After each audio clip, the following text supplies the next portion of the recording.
It started like a low growl in the distance, the kind that vibrates in your fillings before you actually hear it. 1 minute, I'm standing on my perfectly acceptable HOA-approved driveway in the blistering morning sun, arguing with Dave the contractor about concrete. The next, the air itself is starting to thrum. "Look, Dave," I said, wiping sweat from my forehead. It was only 10 a.m. and already felt like the inside of a toaster oven. Typical mid-July in this slice of suburban paradise. "I appreciate the hustle, man. I really do. But the permit specifically said, quick set. Leo's got physical therapy at 4, and this—" I gestured vaguely at the wooden forms outlining the ramp to be, leading from the driveway curve to the porch. "This needs to be walkable by then, or wheelable, you know what I mean." Dave squinted at the sky, pushing his baseball cap back. He was a good guy, Dave. A little slow on the uptake sometimes, but reliable, usually. Yeah, quick set.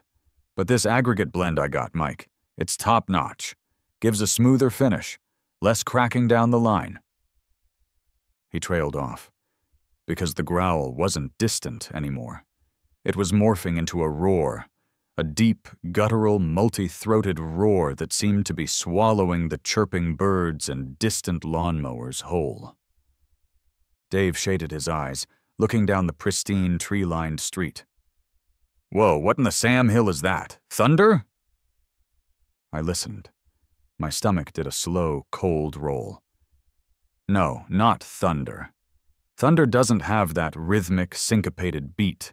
Thunder doesn't sound like 100 angry metal beasts clawing their way up the asphalt. "Not unless Thunder rides a Harley," I muttered, a horrible suspicion dawning. "A lot of Harleys." My gaze flickered across the street to Karen's house, the self-appointed queen of the cul-de-sac, her windows like smug, judgmental eyes. Oh no, she wouldn't. She did. The first wave crested the gentle slope of Maple Lane like a leather and chrome tsunami. Sunlight glinted off polished tanks, handlebars, mirrored sunglasses. The sound hit us full force now, an overwhelming wall of engine thunder that rattled the mailbox and probably loosened a few roof shingles. 1 bike, then 2, then 5, then 20, then— I lost count. They flowed onto our street, a river of black leather, denim, patches, and chrome, engines popping and snarling. Neighbors, drawn by the commotion, peeked through blinds like startled meerkats. Dave the contractor looked like he was seriously reconsidering his life choices, maybe contemplating a sudden career change to deep-sea fishing. The front door opened, and Leo wheeled himself out onto the porch, his expression a mixture of curiosity and annoyance. "Dad, what is all that noise? I'm trying to beat my high score." Then the lead bike cut its engine directly in front of our house. The rider, built like a friendly grizzly bear poured into worn leather, flipped up the visor on his helmet. A familiar, gray-streaked beard framed a wide grin. "Mikey!" Sarge's voice boomed, somehow cutting through the idling cacophony of the bikes still arriving. "Long time, brother. Heard you had a little parking situation?" I put my face in my hands, just for a second. "Sarge, what? How did you even—" "Got a notification," he said, swinging a leg over his massive bike. Other riders were cutting their engines now, the roar subsiding into a menacing, throbbing idle that still vibrated deep in my chest. "Some kind of neighborhood watch page? Lady posted a real nasty picture of Leo's spot, called it an eyesore and an illegally parked vehicle accessory. Real classy." He jerked his thumb towards Karen's house. "Mentioned your address. Real specific." Leo wheeled closer to the porch railing, his eyes wide. "Wait, Karen posted online about my spot? Seriously, Dad?" "I know, buddy, I know." I turned back to Sarge, trying to keep the panic out of my voice. It was a losing battle. "Sarge, how many guys are here?" Sarge looked around, doing a casual head count like he was counting pigeons in the park. Ah, just the local chapters. Iron Heralds stick together, you know. Maybe 200, give or take. He winked. Saw the post. Figured you could use some support. 200. 200 bikers. On Maple Lane. Because of Karen. My quiet, suburban life. The one I'd carefully constructed after leaving the club. After losing Maria. The one focused entirely on raising Leo right. It was currently occupied by enough leather and horsepower to launch a small invasion. Dave looked like he might actually faint. Before I could formulate a response, like maybe Sarge, I appreciate the sentiment, but could you maybe ask the 200 heavily tattooed gentlemen to perhaps invade somewhere slightly less beige? Karen's front door flew open. She stormed across her immaculate lawn like Patton surveying a battlefield, phone held high, already recording. She was wearing her official navy blue Maple Creek HOA president polo shirt, tucked neatly into crisp khaki capris. Her face was pinched with righteous fury. "Michael!" Her voice was shrill enough to cut glass. "What is the meaning of this? This is a residential neighborhood. These ruffians!" She waved her phone vaguely at the assembled bikers, most of whom were now casually leaning against their machines, watching her with unnerving calm. "They are violating noise ordinances, blocking traffic, and intimidating residents." I took a deep breath. "Okay, Mike. De-escalate. Be the grown-up." Even though the grown-up part of me wanted to point out that she started this dumpster fire. "They're guests, Karen. Friends." Okay, maybe friends was stretching it for some of the guys further back who looked like they chewed gravel for breakfast, but Sarge was here. That counted. "And you're the one who posted my address and sensitive information about my son's disability access online for the whole world to see. What did you think would happen?" Karen scoffed, a sound like air escaping a punctured balloon. "I was alerting the community to a clear violation. That thing." She gestured contemptuously towards the ramp forms and the faded paint marking Leo's temporary spot, "is against Bylaw 7C, subsection 4. Temporary parking designations require board approval submitted 30 days in advance." "It's temporary access while the permanent ramp is built, Karen, which you know because I showed you the permits approved by the city. We talked about this." This wasn't entirely new territory. Dealing with Karen was like negotiating with a caffeinated badger. Every conversation was a minefield, every interaction steeped in passive aggression, hers, and barely suppressed frustration, mine. It started small. My trash cans were allegedly put out 17 minutes too early one Tuesday. My lawn, according to her precise measurements, was once a quarter-inch over the mandated height limit. But then Leo needed easier access. He was growing, his chair-handling skills were awesome, but that one step up to the porch was getting trickier, especially with backpacks and rainy days. So, the ramp. Permits took time, contractor scheduling took time. I'd gotten temporary verbal agreement from Gary, another board member, to mark the spot by the curb while construction was pending. Karen had overruled him. For her, it wasn't about Leo needing it. It was about her power. It was about rules, her interpretation of the rules.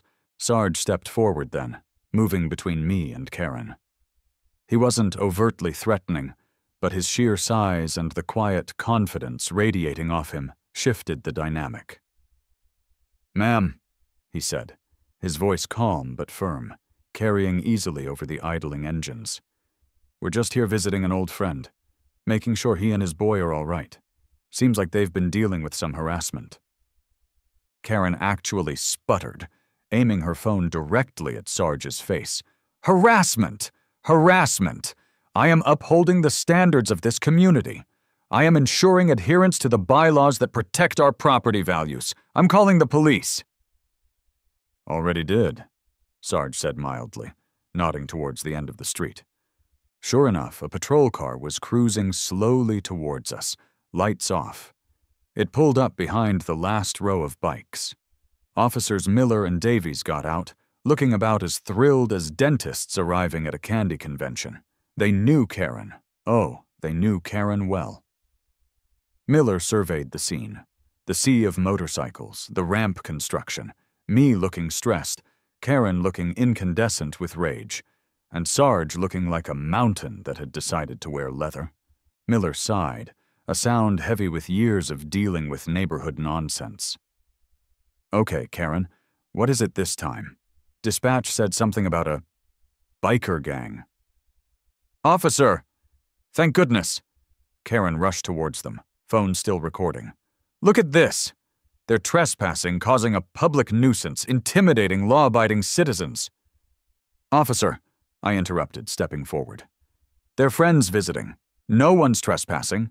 She, however, posted my private information online targeting my disabled son's parking space. I held up my own phone, ready to show the post if needed. Officer Davies, younger, slightly less weary than Miller, glanced from the bikes to Sarge, a flicker of recognition in his eyes. The Iron Heralds did a lot of local charity runs, toy drives, that sort of thing. They weren't exactly unknown. Folks just visiting, Sarge? Just checking on our boy, officer, Sarge confirmed smoothly. Seems like there's some confusion about property lines and online etiquette. Etiquette? Karen shrieked. They're breaking the law. Look at these machines. They exceed noise decibel limits. All right, let's all just take a breath, Miller said, holding up a hand. He had the practiced calm of a man who'd mediated disputes over everything from barking dogs to aggressively placed garden gnomes. Karen, did you post Mr. Peterson's address and information related to his son's disability online? I posted about an HOA violation, she insisted, avoiding the direct question. Miller's eyes narrowed slightly. That didn't answer my question, Karen. Mike, are these gentlemen blocking traffic or trespassing on anyone's property? They're parked on the public street, officer, I said. Legally, as far as I can tell, not blocking any driveways. See? Karen pounced. He admits they're blocking the street. No, I said they're parked on the street, I countered. Like cars do. It's a public street. Miller pinched the bridge of his nose. Okay, here's what's going to happen, ma'am. While posting someone's personal information online, especially concerning a minor's disability access, might not be strictly illegal, depending on specifics. It's certainly a questionable action that has clearly escalated this situation, gentlemen. He addressed the bikers collectively. As long as you are legally parked and not disturbing the peace beyond reasonable levels for parked vehicles, you have a right to be here. Dave. He nodded to the contractor who looked like he was trying to merge with the side of my garage. You have permits for this work? Dave just nodded mutely, holding up a plastic folder containing the city-stamped documents. Okay then, Miller said. Karen, unless there's an actual crime being committed, the noise, the intimidation, Karen insisted. We'll monitor the noise levels, Davies said. But right now, nobody's breaking any laws we can enforce. Karen looked like she might actually explode.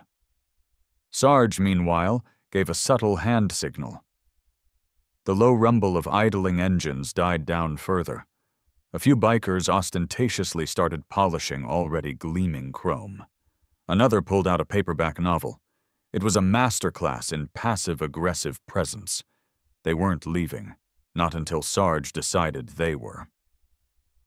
Ma'am, Sarge said, his voice still reasonable. Seems like a misunderstanding that got blown way out of proportion. Maybe an apology for putting the boy's situation out there online would smooth things over? Apologize? Karen screeched. Apologize? I am the victim here. I am being harassed and intimidated by this motorcycle gang. Dave the contractor saw his chance. He started edging towards his truck, trying to look inconspicuous. It didn't work. A large biker with arms like oak trees politely but firmly blocked his path with a strategically placed boot.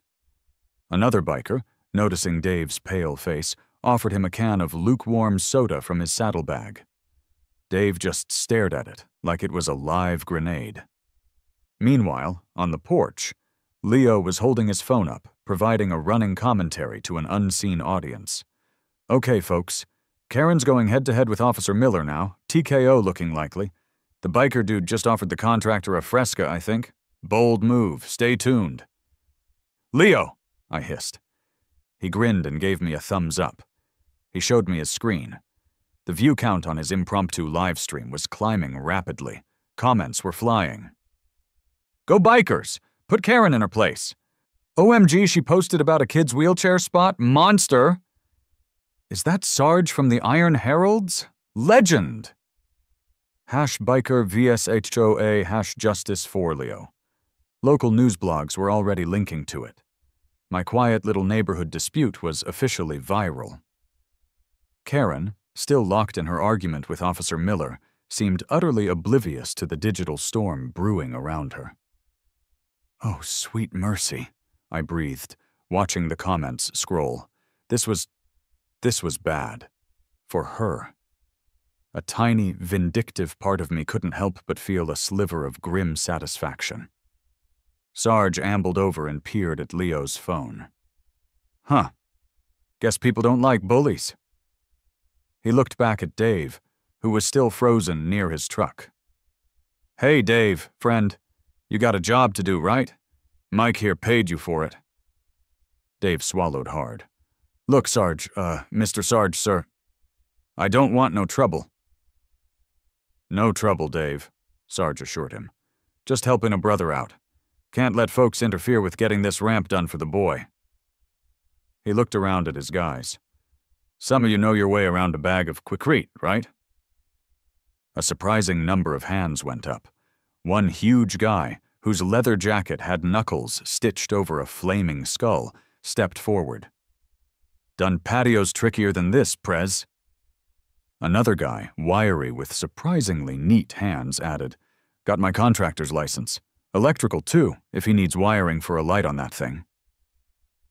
Before I could process this, several bikers were calmly unloading tools from Dave's truck. Others were inspecting the forms, and Knuckles was discussing the finer points of concrete-to-water ratios with a bewildered Dave.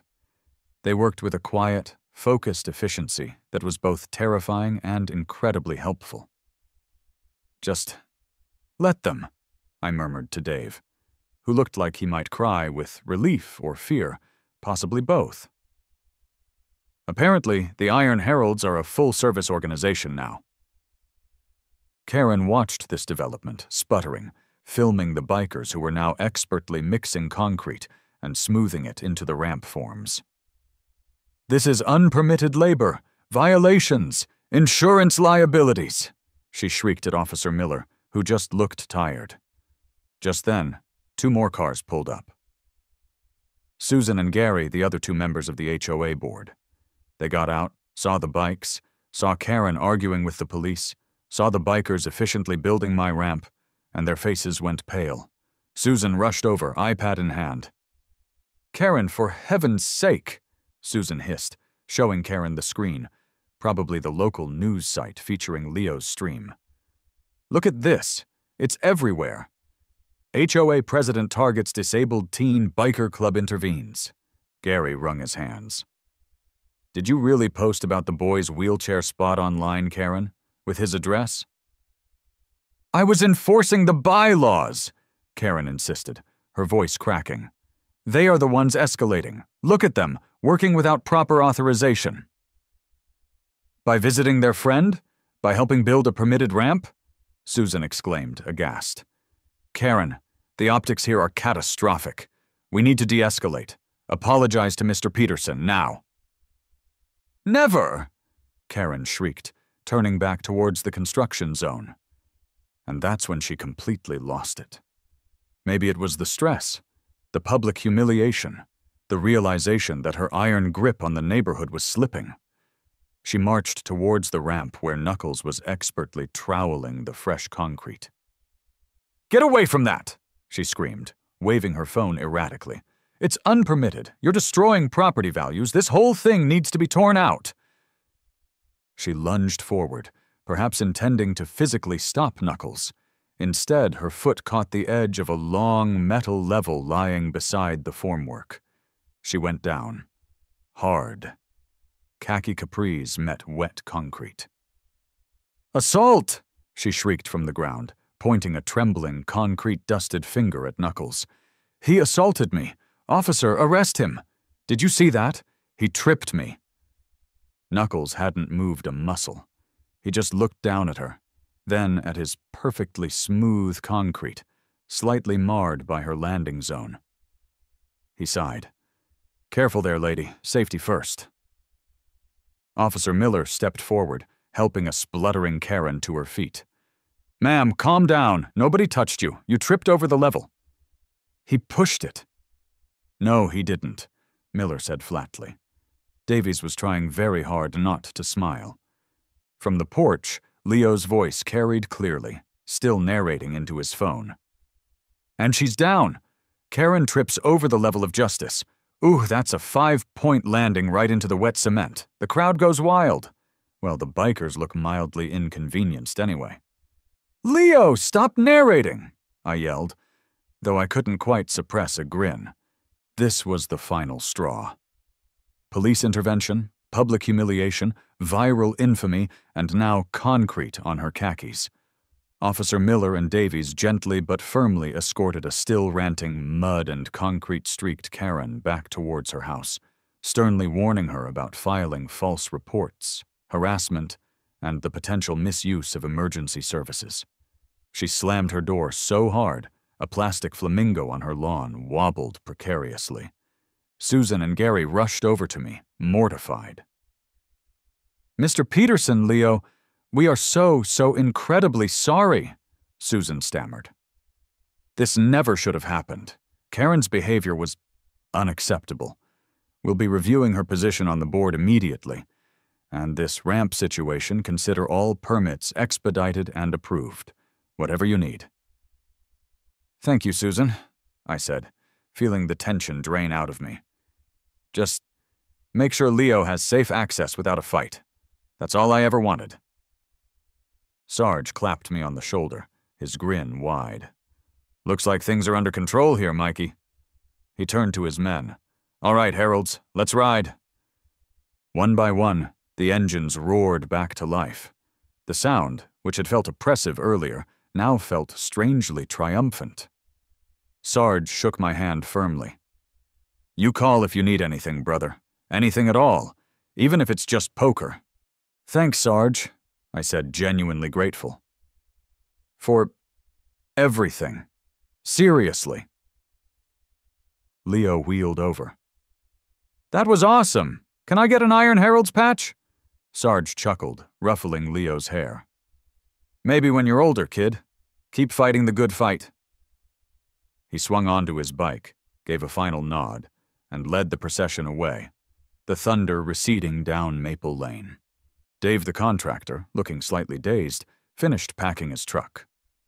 The ramp, thanks to the unexpected help, was nearly finished and looked remarkably professional. I paid him, adding a hefty bonus for hazard pay and emotional distress. "Well, Mike," Dave said, shaking his head as he pocketed the check, "that's one way to speed up construction.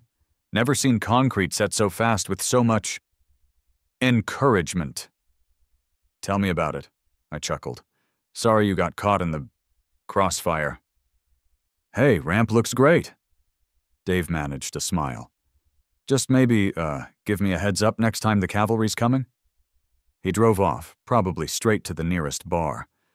I sank onto the porch steps, suddenly exhausted. Leo wheeled over beside me. We watched the last taillight disappear around the corner. The street was quiet again, eerily so.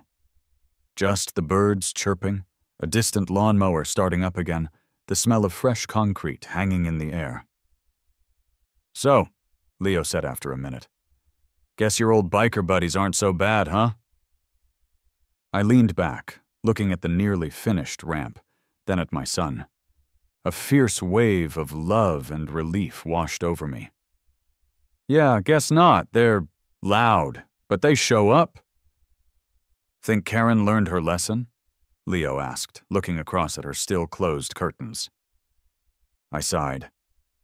Probably not completely. People like Karen rarely do, but maybe the rest of the neighborhood did. I looked at the ramp, solid and real. Sometimes you gotta make some noise to be heard, I guess, even in suburbia. A week later, the ramp was painted a neat, HOA-approved gray. If you looked closely, near the base, almost hidden, someone had affixed a small, discreet sticker. A silver eagle wing with the letters HSC, Iron Herald's support crew. Karen hadn't been seen outside her house much, and there were whispers about an emergency HOA board election.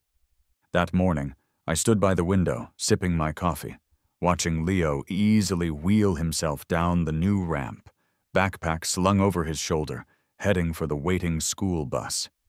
He gave me a quick wave before disappearing inside. Mission accomplished, peace mostly restored. My phone buzzed, a text from Sarge. Poker night at the Clubhouse Fry, 8 p.m., bring your wallet. I smiled. Maybe the quiet life wasn't completely for me after all. I typed back. Maybe, gotta check my calendar. Yeah, maybe.